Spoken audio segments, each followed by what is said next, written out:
தமிழினுடைய வரலாறு என்பதே தமிழ் கவிதைகளின் வரலாறு தான். தமிழ் நாவல்களின் வரலாறு கிடையாது, தமிழ் கட்டுரைகளின் வரலாறு கிடையாது. தமிழின் வரலாறு என்று சொல்ல போனாலே அது தமிழ் கவிதைகளின் வரலாறு தான். நமக்கு செம்மொழி அந்தஸ்தை முத்தமிழறிஞர் கலைஞர் பெற்று தந்தார் தமிழுக்கு.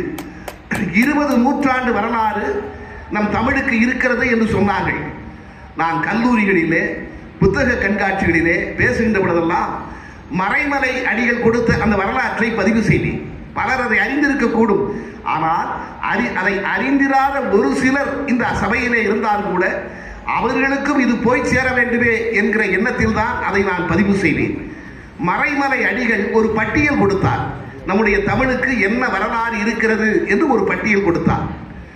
அவர் சொன்னார், 1ஆம் நூற்றாண்டில் தொல்காப்பியம், 2ஆம் நூற்றாண்டில் சங்க இலக்கியங்கள், சிலப்பதிகாரம், மணிமேகலை, இவை போன்ற சங்க இலக்கியங்கள், 50 காவியங்கள் என்று வைத்துக் கொள்ளுங்களேன்.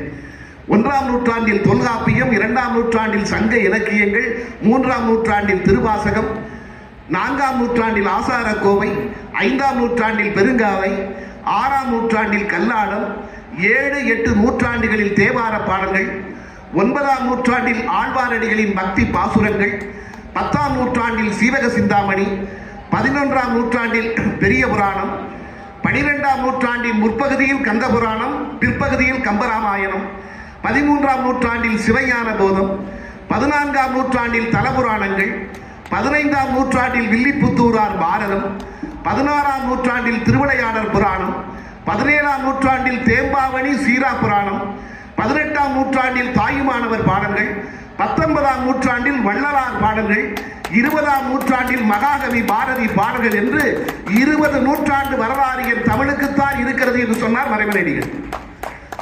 அந்த 20 நூற்றாண்டு வரலாறு என்பது தமிழ் கவிதைகளின் வரலாறு தான்.